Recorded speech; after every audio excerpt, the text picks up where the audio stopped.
Sopot is your master!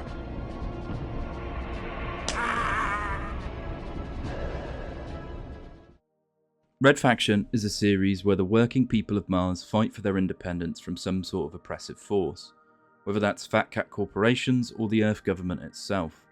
The series spans across 4 games, the first out in 2001 and the last one technically in 2018. They've got a long history and a series of quite unique takes on the genres they utilise. A common thread amongst them all, besides said plots, are their really cool use of destructible environments in the game through the Geo-mod engine, really giving you a lot of choice in most instances on how you tackle various encounters that are sprung upon you, even turning the most mundane fight into a Michael Bay experience. Each entry is wildly different than the one that came before it, but the story does kind of come full circle, really capitalising on the theme of absolute power corrupting absolutely. They go from boomer shooters to open world smash-a-thons, and so I think it's time we just explain them all. Expect spoilers from here on out. Red Faction came out in 2001, developed by Volition and published by THQ. You play as Parker, a miner on 2075 Mars. Basically everything about life is awful for the miners, being vastly exploited by the Altor Corporation. After a normal day in the mine, we get wrapped up with a rebel faction, the Red Faction, and help them in their uprising. This game felt the most like Total Recall, with both the setting and some of the narrative themes, the original, not the remake.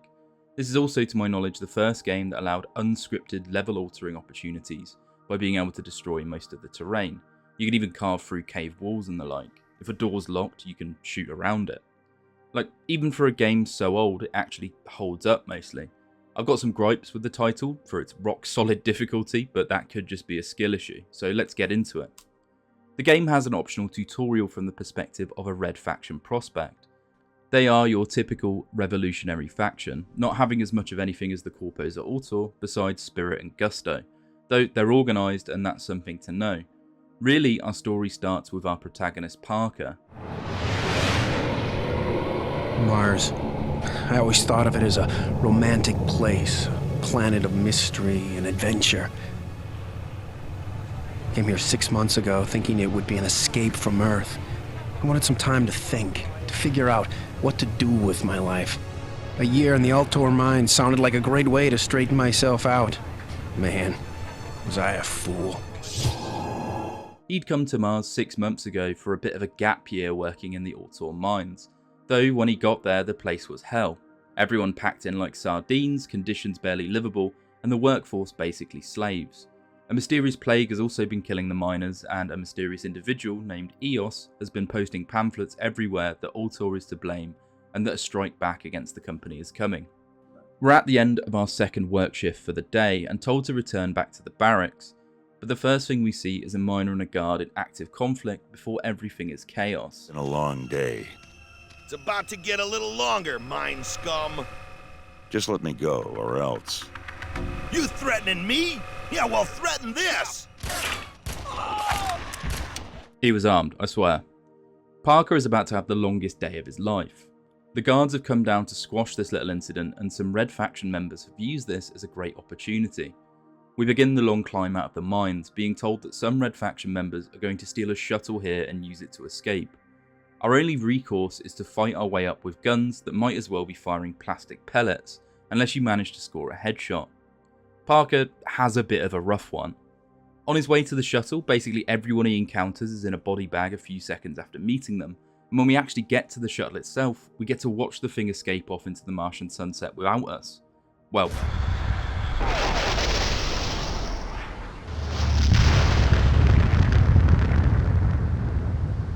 glad I wasn't on that. Parker works with Red Faction member Hendrix over his comms to start escaping the mines through the caves themselves, heading towards Red Faction HQ. He picks up an assault rifle, which will become the only weapon worth using until much later in the game. Not too much happens as we scuttle through such lovely locales as damp grey mining outpost or slightly damper but much less grey tunnels. Eos, the pamphlet pusher, turns out to be the leader of the Red Faction and routes us into helping them out with various hit and run jobs as we make our escape, destroying a geothermal power plant before diving into the waters underneath, still no closer to our escape.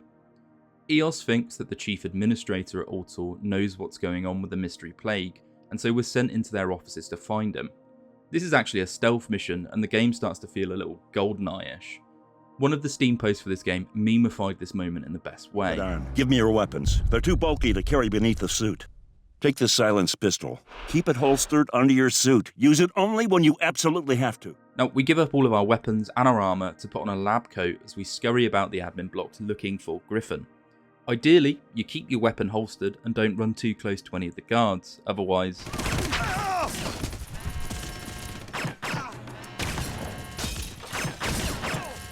Successfully getting to him is a bit of a hassle, but if you break stealth before entering his office, the guards seem to forget about our existence as we leave.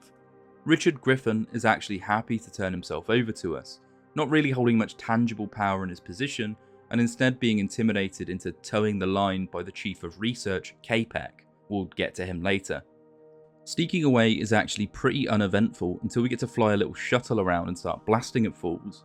We leave the shuttle to hide within a waste disposal facility and come face to face with the first boss of this game, and boy is it an actual pain. This big flying robot is an Ultor personnel suppression combot, and you'd think peppering it with rockets would be the way to go, right? Wrong. You are so wrong. Maybe lead it to this inconspicuous disposal chute and press these buttons unique to the area. Nope, still wrong. See, the thing baits you by just edging the threshold to the disposals. Rather, you need to knock its health past a certain flag before it'll even go in there, then you lure it in, press the buttons. The whole time, Griffin is just pissing himself in the corner, and until you come to the realisation you need to lure the thing after that flag, you're pissing your desk chair. You can find a few helpful caches if you run past it though. Anyway, we suppress the button, sending it down into an incinerator, and Griffin leaves us, being taken for interrogation by the Red Faction. We think we're coming with him to, safety, but... Not you, Parker. Just the weasel here. EOS will contact you. Well, thanks, Parker, and good luck. And hey, don't you start calling me Weasel, too. Great. Screwed again. Instead, we climb down the incinerator, being a gopher for the Red Faction, like we weren't already. We're not far from Ultor's science and medical labs, and so it's not a hard guess to assume that that's where the plague originated from. We fight through various offices with that wonderful early 2000s sci-fi soundtrack tickling my frontal lobe. Would you? Security! Security now! It's told us a lot more than we ever wanted to know about the plague. The guards obviously packing a bit more heat as we get further into the game, because of course they are. Capek jump scares us. Parker, how nice to see you. I must thank you for starting this little diversion. God, what a uniquely ugly little mutant. He's been performing experiments on the miners, and when we go to unload the blicky on him, he pulls out a nanotech shield and just aura farms away. We take more shots because, well, it might work the second time, right? And then just sort of awkwardly follow after him. All these doors are airlocks, and he can't teleport, so there's no way he's miles ahead of us. In fact, wait, no, he's literally in front of us. To make things worse, we're competing with local fauna and the guards too now.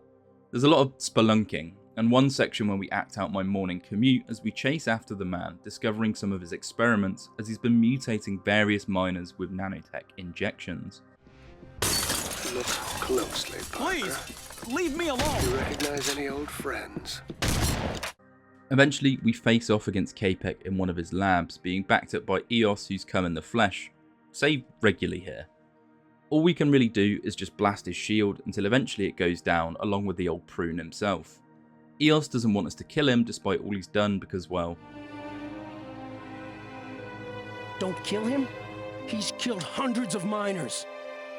And hundreds more will die unless we find a cure for the plague. Of course, he'd rather succumb to his wounds than actually help out. If you have hope, you just don't understand yet. The formula for an antidote is now the next thing on our to-do list, and EOS weirdly tells us to run while she awaits the self-destruct here. Like, she could just come with us, nothing's actually stopping her. Orion, the guy who we handed our weapons to earlier, is here with a truck, and he's given us a computer disk to send a distress call to the Earth Defense Force to hopefully save us from Ultor. It's a nice little on-rails section before we fight through yet more metallic officers.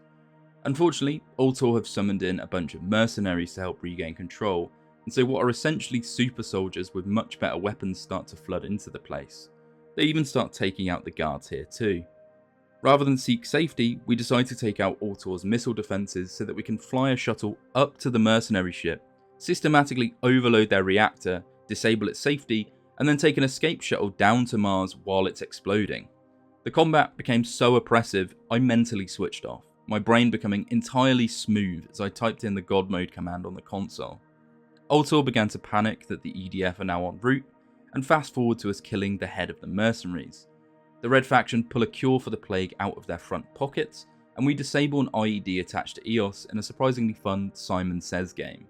The plague is gone, the EDF have arrived to save the rest of the miners, and all's well that ends well, I guess. Right? Right? Wrong! We've got Red Faction 2 now, where the good guys turn into the bad guys, and I promise you the story gets a bit more love as the titles go on. But if this last game was Total Recall, the next one we get is The Expendables. Red Faction 2 is set 5 years after the events of Parker's uprising. The nanotech that Capek had been working on has been claimed by the EDF and the Autor Corporation along with it. The EDF have commenced a super soldier program, and this research has also been stolen by various other terrorist groups. We play as a Commonwealth special operative named Alias. We're on Earth this time, no Martians to be seen here as we hunt down that nanotech, though revolutions and betrayals are still to come. This game also features Jason Statham, famous British Olympic diver, and I'll be showing many examples of that. For now, let's dive in. You're gonna make Chancellor soap. Now get the hell out of there! Red Faction 2 starts us off in the back of a futuristic helo, as we attack an EDF base for some of that juicy nanotech. Oh look, Jason Statham. I don't have a clear firing lane. You must take out those towers. The environmental destruction has also found its legs a bit more, with it being a bit more obvious when you can and can't smash something, and with a lot of objectives involving some mindless destruction or another. Hell, the primary weapon for a lot of this game is the grenade launcher. Fighting our way through some slightly more decorated environments against soldiers with the consistency of wet tissue paper, we're not actually told who we are or why we're here, and just thrown straight into the action. We smash open a refrigerated canister and run off with a nanotech MacGuffin. It's only then we're given our introduction. We are a super soldier working for Chancellor Sopot, though not for long as he'd realised what he'd created. Instead of being heroes, we're relegated to a squad of 6 survivors left to ally with the Red Faction. The only common thread between our group and the Red Faction is Sopot is our enemy. Our team consists of all those you'd expect: a vehicles man, a demo man, a sniper, an assassin, and our team leader, who's also our narrator. We get the full son of a bitch introduction. Mission 2 has us breaking into a communications type area. Sopot is outside and we're expected to climb this huge skyscraper to go and weed him out, hopefully to deal with him before he deals with us. There's more emphasis on set pieces in this title, with everything being much more cinematic. Our first coming at us hard and fast here, as we're playing whack-a-mole with a grenade launcher until our leader lets us out. As we're climbing up the tower, we're getting all this comms chatter from our squad mates, and it's a mix of hamminess and actual conversation. Squad, check in. This is Tangier. I'm inside. I can see the roof of the public information building. There's activity on the helipad, but I'm too low to get an angle on it. Quill out. Repta, resistance heavy, outnumbered 15-1. Under control. I love this game. I don't know why, but it doesn't really try to be anything but an action flick. It knows its place and carries on with it. The chase up to Sopot doesn't exactly go off without a hitch. A Hind D attack, soldiers pour out of the walls, all weak to the power of the grenade launcher, and Sopot manages to get away, despite us feeding him numerous rocket blasts. And so we hop into Statham's attack chopper to give chase straight into an on-rails section. Sopot has entered an office block, and we circle the thing, firing upon both guards and general workers if you're a bit sloppy. It's probably a good time to mention this game has a morale system based on which objectives you complete and if you shot your allies and such. There's actually 4 total endings. Now, we continue to chase Sopot through the streets before coming under fire by the reformed, mindless zombie-like soldiers, basically Sopot's replacement for us, and the ship crash lands, leaving us in the sewers. We scuttle out, crawling through the bog water and avoiding the guards that have come down to get us, before ending up in the train station from the darkness. As we avoid the carriage and head deeper, or well, shallower, we're going towards the surface. The game, despite the spooky premise of the bowels of a train network, remains an action flick, with several spider drones waiting for us that will jump out and explode in your face if you get too close. We bust open a wall in the bathroom here after a hint from a vagrant and manage to climb back up to the street level. We're at an actual in-use train station, and Commonwealth troops appear to be waiting for us. They're also extremely flammable. See, the shotgun in this game, in fact most of the weapons have an alternate fire, and the shotgun's is incendiary arrow. Now, our sniper friend is on the far side of a bridge we need to cross, and we go back and forth smashing parts of it to lay down some satchel charges. You'll have to wait until the next game before we can blow bridges properly.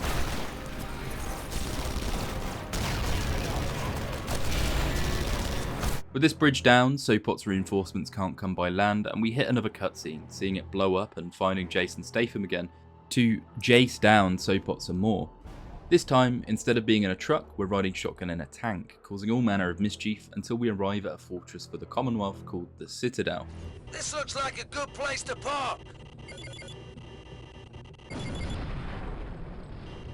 It's important to note that this game reminds me a lot more of something like Time Splitters than the first. We're basically under constant fire throughout each section, rarely getting time to smell the roses, and we're also here because Sopot is.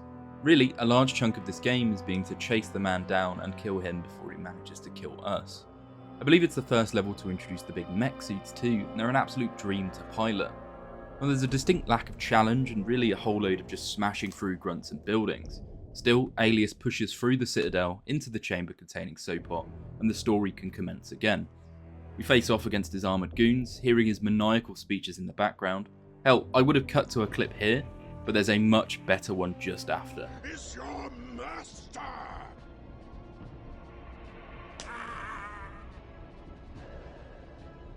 For the honor of the Commonwealth, get your ass into the silo. Wearing his hat, we get him to move into his own missile silo and then set the thing off, leaving Sopot smouldering and our mission complete. The Red Faction proclaim us a hero, and the leader of our squad tells the group to regroup at Red Faction HQ. Though as the cutscene shows, when we get there, everyone's been slaughtered. Our squad leader announces that Sopot's armies have declared their loyalties to him, and he is the new Chancellor. He wants to use the nanotech to create an undefeatable army, where to get that idea from, whereas the Red Faction would have destroyed it. Tangier and Alias escape through the back, being told that the process, the nano-zombies, and the army have been set on the Red Faction. The rest of our squad, including Jason Statham, are now working for Molov to kill us. Fun, right? We're led to various different standoffs against them. The sniper woman we fight at a cathedral of some description, with the armies of the not technically dead coming at us blickies in hand. Given we have railguns now, we can use them to shoot through the walls and send her flying. There's a waterside standoff before we take to the waters beneath the city, piloting a submarine into Molov's hideout, fighting through more not-so-dads, taking out the heavy gunner of our former team, and diving forward into what seems like a dark research facility. Molov already putting that nanotech to good use in creating his new army. There's a lot of shooty with a fake away where we thought we'd taken out the heavy gunner, but he's actually become super enhanced by whatever nanotech shenanigans are going on here. He's also a massive bullet sponge. We take him out and realise we were inside a giant statue of Sopot himself, facing off against Molov on the head, with Jason Statham having a change of heart and providing some firing support. Now, once he's down, depending on how good or bad you've been, you'll have scored one of 4 endings here, 2 good and 2 bad. I got the second place good ending, where Alias becomes a military advisor to the new Red Faction government, Stealthy Tangier is made a Chancellor of the Commonwealth, and Statham joins the civilian air fleet. If I'd done better, we'd have seen Alias do the same but retire a few years later, with his memoirs made into a video game. Tangier becoming the VP of Security for Altor on Mars, and Shrike marrying into a circus. For the bad endings, we could have got convicted of manslaughter and executed, Tangier living on a garbage barge with a loving family and several dogs, and Statham shot down, holding pirate video games. The worst of the worst has us branded a mutant when we go on the run, Tangier surviving her fall but never being found, and Shrike homeless and unemployed. A very weird selection of endings, but about as weird as the game itself. Our next title is where I and most of the people I know got into Red Faction, and things get a hell of a lot more normal. Well, more inspired by THQ's own Saints Row. It is normal, I promise. Tangier survived her fall and was rescued by Alias and Shrike. She went on to pursue a career in politics and became the Commonwealth's first Chancellor as a result of democratic election. Red Faction Guerrilla follows Alec Mason, fresh expat to Mars coming to join his brother in the mines. The game returns to the roots of the first, with the EDF being the vice-like tyrants now we're trying to overthrow. Only this time, instead of smashing the terrain, you can basically destroy every building in the game down to its screws. It's an exceptionally unique game in that aspect.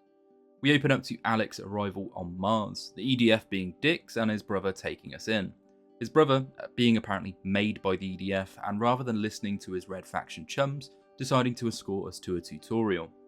His brother introduces us to both the EDF and the Marauders, who will be the two main factions. You need to think of them as the Sand People from Star Wars. Anyhow, scrap is king on Mars, with most living like peasants, and so we're just going to smash up an abandoned research facility for some of that juicy metal. We're given both a sledgehammer, which swings like Thor himself is swinging it, and some remote charges that you can strategically place around until buildings are like loose teeth ready to pull. A much different experience to the shoot-a-thons at the start of the previous games. Alec is told that the Red Faction could make use of him, but he's hesitant. He doesn't know the full situation on Mars yet, but he'll soon learn very quickly, as after we gather all the scrap, time runs out and the EDF arrive. An officer announces that Dan, our brother, is under arrest, and rather than give himself over, he chooses to get mowed down. Alec mourns his brother as he gives us some exposition about the EDF. The Earth's defense force changed the face of Mars. They terraformed so we could breathe the air. They built bases, checkpoints, watchtowers. The Liberators soon became an occupying force. And now they killed my brother. Dan said they'd take everything. For me, they already have. They too try to arrest us, seemingly later, as they're tearing through Dan's house, confiscating the place and accusing us of being Red Faction, even though we've just arrived. They try to sprinkle a little crack on us and claim self-defense before a Red Faction agent rescues us and takes us away. Their commander, actually voiced by Michael McConaughey. They'll hunt you from here to the ice caps. He said I was Red Faction. Like it or not, Mason, you are now. He's got an extensive CV as well. Not an Olympic diver, but he's voiced people like Kano and Mortal Kombat and a few others. Now he tells us how things are going to work. This is an open world where we'll engage in a few targeted strike missions. In our downtime, we'll be smashing occupied buildings looking for scrap that we can spend on upgrades. But by doing that, we're also lessening EDF control, so we unlock new missions. Drive around and smash things. Sounds like a fun time, right? I'm going to give you the abridged rundown of what happens as we clear each sector. Really, the game involves a lot of side content with us smashing through stuff, but not too much plot-wise. So our first mission just involves us smashing up the previous Red Faction base so that the EDF can't find anything useful. We then jack a car to ride back to the safe house. Like the sledgehammer, some of the vehicles in this game have a certain weightiness to them, making them perfect for smashing through buildings and any troopers that might be on the wrong end of our fender. Sometimes Mason might engage in optional guerrilla action missions where we're again normally smashing something or killing a few troopers. They're fun, but this isn't really the video to discuss them. The game felt weirdly like Helldivers at certain instances, fighting unending waves of enemies while you take out tactical locations. If you enjoy that, you'll enjoy this. Parker, our first zone, isn't actually too story heavy, with us smashing a few convoys and taking out some towers. Really, it's a bit of a tutorial zone as it were. When we get to Dust, things pick up slightly. The Red Faction were in the process of setting up their new base and had left a cache of weapons ahead for this. The Marauders had stolen this cache, and we follow one through the Badlands, until they eventually phase through a wall, shown to be a hologram, and the question is raised on how did a bunch of Mad Max hillbillies get the technology to pull off such a feat? Going deeper in, we don't actually find the Marauders, but rather an abandoned Altor building from the first game. It's not visibly discernible, but they make some references to the first, and you can actually hear Capek talking to Parker in the background, like some sort of ghost.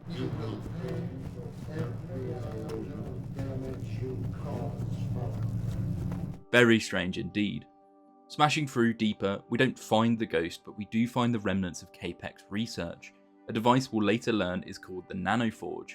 EDF have come here likely looking for what we've just picked up, and we fight our way out, returning the device to Sam, the blonde our brother was talking to, and the tech specialist for the Red Faction at the moment. Completing this mission gets us a cutscene where Admiral Cobell, piloting the Hydra ship in the EDF space fleet, is speaking to General Roth, who currently occupies Mars. They're both jumpy that Mason has the nanoforge, and Cobell assumes command of the situation under fear the Red Faction will weaponize, or worse, replicate the nanoforge, and his ship is on its way to Mars. Mason hits several more targets in the meantime, including protecting a rally and fighting back when the EDF pretty much wipe a whole town off the map with artillery. They evidently do not care for the people who live on Mars, but rather whether their figures are moving the needle or not. He's ready to leave the Red Faction, knowing they're outgunned until the commander tells us we've got the nanoforge and that will be enough. They've got some scrap and a dream, and even though we don't know what it's used for, after liberating Dust we unlock the ability to spend scrap to research it. Doing so gets us closer to Sam. She's managed to tie that scrap together to fix up the nanoforge and embed it into our rifle. One shot shows us why the EDF are so scared. This thing fires out nanites that will disassemble anything they hit. Buildings, people, it's really indiscriminate. If we can replicate this, nobody would stand a chance. The Red Faction continue cutting swathes through the Martian countryside, this rifle of ours making things 10 times easier. You don't really need to throw a satchel charge when you can just shoot the wall down. The missions grow in complexity and scope too, with us fighting off against armoured convoys, or sneaking into the airfields to dismantle a few ships forcibly. The airfield mission specifically was supposed to be a stealth mission, though one I could never do quietly. With the airships taken down, the EDF start to throw tanks into the mix, and you can see where this is going. Bigger boom booms and bigger opposition. The crescendo of this comes as we dismantle various buildings and people, and gather information to cross the artillery-heavy free fire zone. It's blocking off free Mars from Central Command, and up until this point in the story, if you try to cross it, you're blown to bits. We drive alongside various Red Faction members as we make the crossing, and they're arguably the biggest obstacle. The artillery never even fires upon us, but our allies drive like the police in a GTA title, threatening to ram us off the road accidentally more than once or twice. Chaos talking over the comms, and chaos taking over the roads. We eventually make it through, and as you may have anticipated, then take out the power cores for the artillery, having to assault a base swarming with EDF. We liberate the free fire zone in that single mission. Eos is our next location, the fancy area of Mars, the capital, and a place named after the original Red Faction leader, ironically. Even more ironic that the EDF are now the baddies. The first mission in Eos has us busting a lockdown where you have to take out numerous snipers atop large buildings, and the world is your oyster for how you take them down. Do you strategically smash the buildings whole, take out just the floors with the snipers, or climb the buildings to face them directly? The game is excellent for the amount of freedom it gives you. You can see here I'd ran in and tried to storm the buildings, and after dying I decided to jack an EDF vehicle and use its mounted cannons to lazily demolish things. God, I love this game, it really spoiled us at a young age. Now the next twist comes when we're at an all-time high. After having nearly liberated Eos and taking out a council of the richest company men on Mars, the commander believes the EDF are in a bind. The war will become too costly for them and we can almost just wait them out. While we're with a guerrilla squad, the main base falls under attack by the EDF and we have to rush back on a timer, hearing the wails of our companions over the radio. When we get there, the place is a smouldering mess, and all we can do is defend Sam against waves of the EDF until they back up and back down. The post-mission cutscene shows our numbers have been cut massively, really the group is on the ropes. The commander's dead and things look bleak. Alec thinks we should find the survivors and regroup, but Sam seems to think if she can get her hands on some big guns, she can attach our nanoforge to it and shoot the Hydra out of the sky. She says she needs the Marauders, and when we call them a bunch of primitives, Sam reveals she's actually a Marauder herself, or at least was born one. So we trust her and gather the scrap needed to shield our vehicle from the irradiated zone as we cross to go to Marauder HQ. The reception we get is frosty at best, as the current leader of the Marauders is Sam's sister. They're ready to skin us, but Sam convinces them if we can bring a mass driver online, we can use the forge again to shoot the Hydra. She makes some big claims, but with the promise of freedom from the EDF, we all agree to work together. There's a few inconsequential main missions where we get this mass driver up and running, things like using the emergency broadcast system to bring back hope to the people and call them into the fight, that the Red Faction is still alive. They mainly serve as opportunities to speak to Sam, see she'd left the Marauders as their lives were consumed with rage and hatred, but took the best of both worlds and remains the link between both groups in this time of need.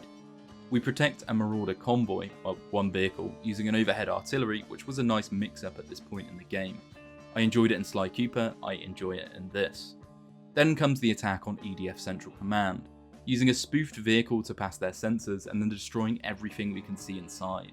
You even get to use some sexy robot walkers here, and they dial everything up to 100. I wasn't even sure what I was shooting at half the time, but I knew just to not stop pulling the trigger. With the Central Command down, all we need to do now is protect the mass driver while it's brought online. A giant siege on top of a mountain. The Marauders are protecting the top, and we're using that overhead artillery to protect the bottom, and we blast waves of vehicles, realising the EDF are making a last stand attack against us. They start parachuting down onto the top of the mountain to attack more directly, and we abandon our post, taking control of what could only be described as a doomed tank to power through up the midsection of the mountain, demolishing everything between us and the peak. The Marauders are eventually overwhelmed and we have to go on foot, demolishing a big lid to stop the mass driver firing, and you really get to experience all the areas of gameplay in this final mission, the artillery, the vehicles, the footwork.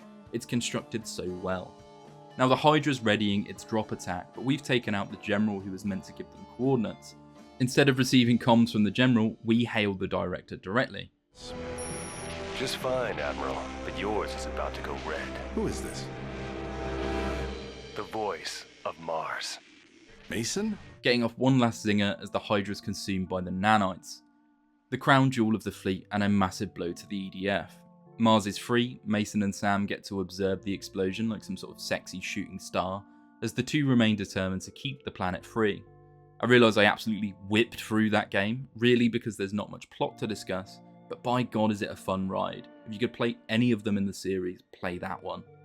The sequel, Armageddon, changes direction quite drastically, really returning to the series' roots as a set-piece shooter. We're heading 50 years into the future to play as Darius Mason, descendant of the hero of Mars. If you're still holding on folks, I hope you're ready to see the game that killed the series and my arguably controversial points on it. If you're enjoying the content so far and want to support the channel, please consider subscribing or even commenting below what you'd like me to cover next. I keep a list and I check it twice. For now, let's finish this thing.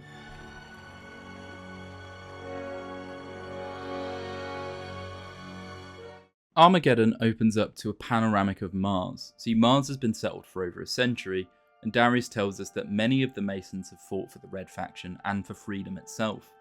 An enemy of our family is a cult leader known as Adam Hale, who is attacking the terraformer keeping Mars breathable. Our commanding officer tells us that Hale, leading the Marauder cultists, is aiming for a kamikaze strike on the air. He's kill on sight, and while we're driving in to attack, the weather goes a bit postal, throwing us off the beaten path.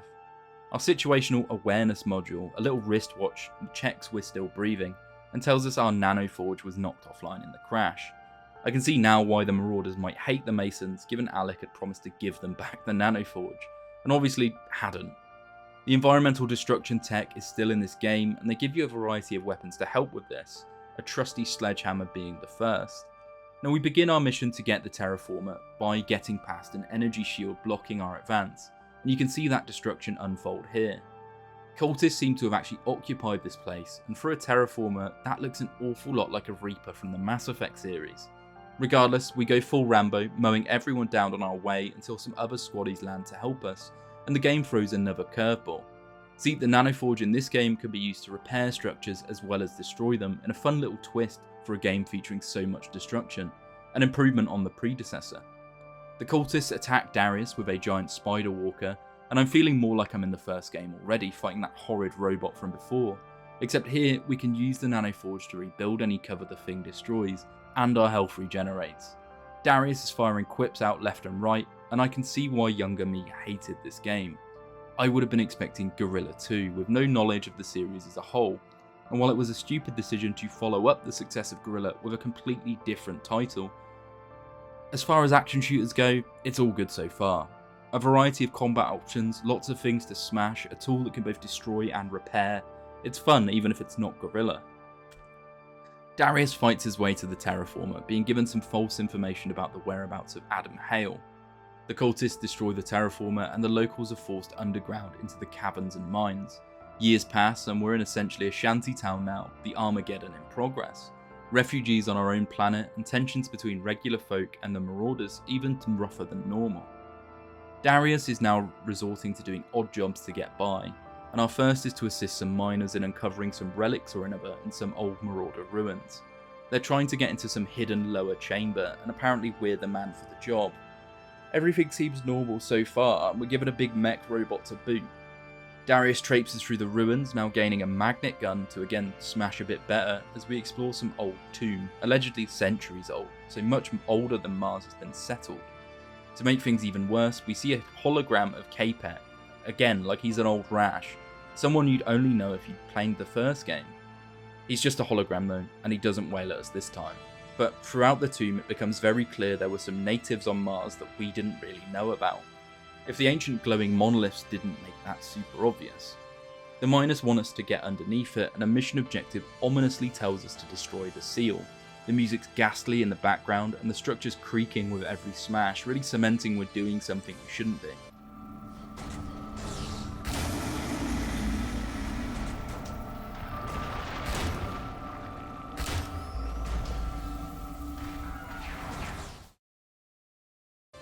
With the seal broken, we lower ourselves down to look for whatever the miners wanted, as many non-human life forms approach rapidly. The miners above don their cult garb, and for the second time we've been hoodwinked by hail. Our line is cut and the aliens approach as we fall back into a dark pit. The mech is unfortunately damaged beyond repair, and we're in some unknown cavern on foot. Dimly lit, spooky cavern on foot. As we traipse through, we see biomass all over the walls, and the place is reminiscent of something you'd find in Dead Space. Hell, even how everything's lit and the colour palette they choose, if they said they didn't get inspiration from Dead Space, they'd be lying in some way, shape or form. Worse still, the aliens themselves show up. Horrid fleshy things with knife arms, those are necromorphs. Squishy, easy to kill necromorphs, but the resemblance again is uncanny.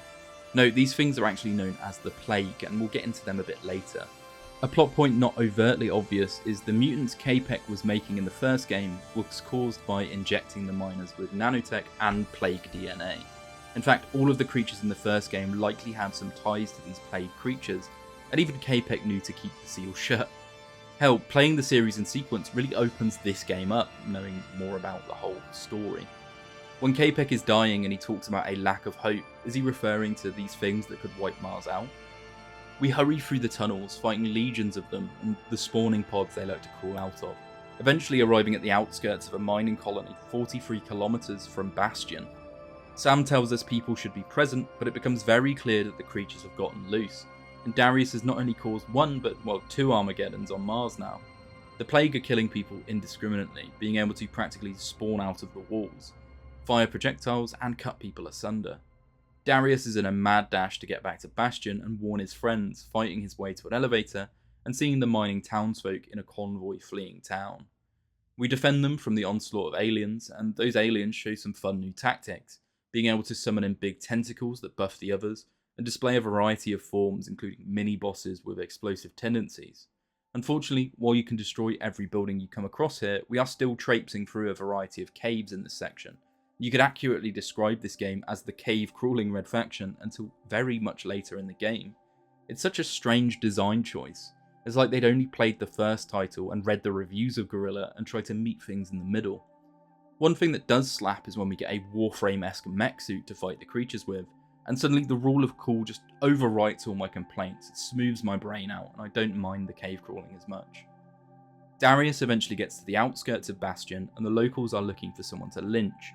We decide, quite rightly, to keep quiet about our involvement, not wanting to make friends with a length of rope, instead helping to fortify the outskirts of the town by collecting power cells for a few turrets. Someone tries to rob us, and well...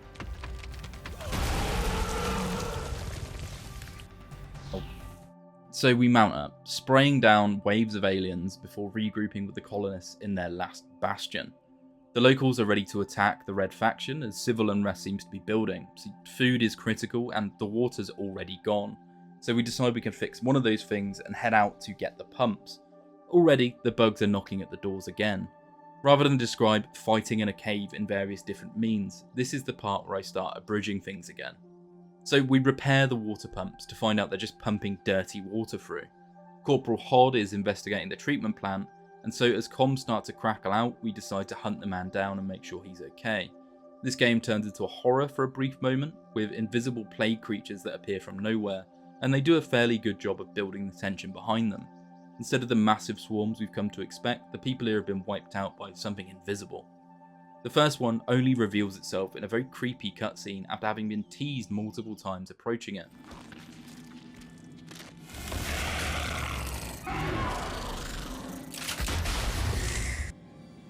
That's not good. We find the corporal in a dying heap and take over his mission for fixing the purification plant. We get there, switch the lights on, and discover the whole thing has been infested by the plague, and so we're tasked with destroying this huge structure while being attacked by the aliens. This section is very reminiscent of Guerrilla, but arguably too far in if you were trying to capture the players of that game. Many, myself included, would have writ the game off already before it gets good, expecting it just not to.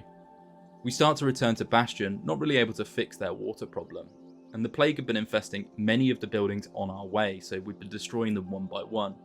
We start hearing a civvy on the main comms accuse us directly of being responsible for unleashing the aliens, and so we're not expecting to get the warmest of welcomes when we return. In fact, this guy waxes lyrical about Darius being in the wrong place at every wrong time, and incites a mob to take revenge on us. Listen up, because there's a lot of things you need to know. The whole Red Faction up and left us. That's right. It's the end of the world and they left us all here to fend for ourselves. And you want to know why? Because they're responsible for what happened. Because it was one of their own that did this to us. Getting back to Bastion, the people try to take Darius out, leading to a hop, skip and jump around the shanty, with us falling into some service tunnels beneath it as we escape them. I say service tunnels, we're in the sewers, alongside the creatures themselves who've already started to weave a little network under Bastion, leaving me to believe this place is just gone already. Darius evades more civilians as he meets back up with Kara, his friend from earlier. We think she's at the market, though a very staticky Kara tells us to avoid said market, but Darius misses the message. Fortunately, while the place is hugely overrun, we're given that Warframe mech suit again, and it's almost a change of scenery, with us having to maneuver this thing through quite tight shanty streets rather than the huge caverns we've been used to. It's done really well. Speaking of caves, we fight through to the surface elevator and exit with Kara. The Red Faction meet us on the surface and they think we're responsible, but when we mention Hale, our sergeant from the start, helps cut us some slack, though we're still detained.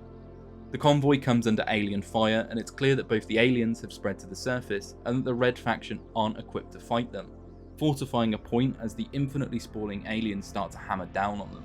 So we rush ahead to take out the spawning pods and encounter a new type of creature that throws refuse at us. On the surface, things are a bit more like Guerrilla. Sure, the enemies don't post up inside of buildings, but we do have a bunch of options for dropping said buildings on the enemy, or just smashing up for funsies. Regardless, Darius takes out the pods and returns to the group. When the RF colonel accuses us of being responsible for the bugs in the terraformer, well, with all due respect, Colonel, you're an idiot. The group are meant to meet up with the Marauders and provide some support, though Hale's cultists have now become a problem again, setting up a few different MacGuffins to stop us using our fancy maps. We fight through a mountaintop of them, taking out relay towers, and we get quite a fun weapon here in the form of the railgun. It's been present in all the games, but this thing has a heat-seeking scope and can shoot through the destructible terrain to just one-tap any enemy. When you unlock the nanoforge power for temporary infinite ammo, there is no reason to not take this thing with you. Now, we take the towers down and return to the faction. Cultists retaliate, but Kara shows up in a big spider walker which we can use to destroy every spot they've entrenched in. This thing has a funny bunch of weapons, a giant cannon and then a Tesla coil, but it does indeed slap. You can even just walk through the buildings if you want. Kara reveals that Altor knew about the bugs many years ago and had surveyed the temple, and I guess we can thank them for just not telling anyone else. We then see Hale and his cultists seemingly worshipping the plague creatures as he pets one like a dog. We go to take a shot, absolutely miss, and end up on the run as Adam hails down gunfire upon us. He chases us in a big spider walker whilst we roll over so slowly in a minecart. Shit, I forgot the tie-in film that links Guerrilla in this game. So in the film, the White Faction, remnants of the EDF, plan to set up the Marauders and the Red Faction against each other. Jake Mason, Alex's son and Darius's dad, infiltrates their big ship, and we learn that Jake is, well, Alex and Sam's son, with Sam being murdered after Alec had killed Hale's dad. I mean, there's a few things going on here. Things happen and Hale begins an attack on the terraformer using an EDF gunship. Alec rams his own ship through it, failing to kill Hale but stopping the plot. So when Hale says here that our father and grandfather failed to stop him, he's not wrong. We manage to damage his big walker spider enough that it's making a slow crawl towards us, and we drop a power cell upon it. We actually drop multiple, and he dies in the crash, and we attempt our escape. We head off with Kara to find what I assume is her sister, another marauder who might have been able to access the Autor mainframe for us, a data center that may find a weakness for the bugs. She's dead, but she's left a little MacGuffin behind that we can use in her stead. We help the marauders fortify, and as Sam is decrypting the MacGuffin, she says it will take some time. We go and find her a special chip to make things faster, having to fight through a research station built in the old temple, grabbing the chip and realising that Capek had plotted a route through the caverns to a central hive mind creature orchestrating the plague. We fight through several vehicles, big flying planes, defending a barge whilst our sergeant friend politely pilots it, clearing a path to head deeper towards the mommy monster. At one point we're repairing the spider crawler and Kara manages to get got by the creatures, in a fairly sad death scene when she was the romantic interest and the brains of the operation. Darius then goes absolutely ham. He's got a one-track mind for getting revenge and killing the Plague Queen. He doesn't even stop to fix up the crawler despite Sam's complaints, and so the shields have to be manually turned on when we want to use them now. The fight against the Queen comes slightly later, and it's on foot in a big atrium. She's basically just a big plasticine version of the other bugs. And as she attacks, we have to hit her in the Resident Evil spots to chip away at her health bar. Sam tells us she's kept one strategy in reserve. If we can repair the terraformer, which in theory we can with the nanoforge, an Earth-like atmosphere would kill the bugs, so we return to where this whole thing started, fighting off waves and waves of the creatures as we press towards the core. The mommy creature not defeated and making life hard for us with tentacle strikes as it becomes clear she knows what we're planning in some way. Darius manages to defend the terraformer for long enough that it can break physics and just magically switch the atmosphere problems instantly, us stepping outside to watch the bugs die. We contact Sarge Winters, who helps us secure the terraformer, and Mason lives up to his hero family name. The two mourn Kara, and we stare at yet another free Mars, Sam warning us of the radiation in the area. With that, the series comes to a close.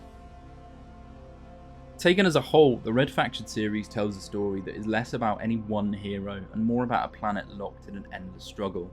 The amount of times the place is freed, occupied, only to be freed again, and it flip-flops more than its genres change, but that is part of the charm. The original Red Faction begins with a simple premise: exploited miners on Mars rise up against the Autor Corporation. Parker's involvement uncovers not just corporate cruelty, but dangerous experimentation, as nanotechnology and a deadly plague threaten the very people Autor claims to employ. The uprising succeeds, but only by exposing how fragile life on Mars really is when profit is placed above everyone else. It leans quite heavily into the mega corporations bad and is probably still quite thematically relatable in this day and age. Red Faction 2 shifts that victory into something far less hopeful. The technologies uncovered on Mars are repurposed on Earth, where the EDF are robbed and Chancellor Sopot attempts to create a super soldier regime. Through Alias, we see how quickly liberation becomes tyranny. As soon as we overthrow one dictator, our squad leader immediately becomes the next one. And even in Victory, the endings reflect uncertainty, so justice is not necessarily guaranteed depending on how good you are. You get the ending you deserve. With Red Faction Guerrilla, the series returns to Mars decades later to show that the cycle has continued. The EDF are now the baddies and rule the planet with the same brutality once shown by Autor. Alec Mason's story is another revolution, but one that leans more heavily into destruction, and shows the pinnacle of the game's Geo-mod engine. Entire infrastructures fall as the Red Faction dismantles the systems keeping them oppressed, both figuratively and literally. Yet even here, the discovery of the nanoforge and echoes of the first game hint that the same forces that once endangered Mars are present and waiting to be misused again. Finally, Armageddon reveals the long-term consequences of those repeated conflicts. It's set in a fractured underground Mars, with the people of Mars living in a worse state than ever. Darius Mason's story brings the series full circle. The release of an ancient plague transforms the conflict from political to existential, and it almost mirrors the first title, becoming a shooter again and tasking us with stopping a different kind of plague. In the end, the only solution is not another uprising, but repairing the terraformer and undoing the damage inflicted over numerous cycles. Even if they had the opportunity to make another sequel, I think from narrative sense this title takes the series full circle and is actually quite a perfect ending to it. The tyrants are gone, Mars finally achieves some semblance of peace. I think we should just leave it there. Across all 4 games, the pattern is clear. Each attempt to control Mars, whether by corporations, governments, or revolutionaries, carries unintended consequences. Victories are temporary, and the progress is often undone by the very tools we use to secure it. Red Faction, then, is not just a story about rebellion, it's a story about escalation, about how absolute power corrupts absolutely, and how a world shaped by exploitation and conflict can never be truly stable until that cycle is broken. Over and out, smooth brains.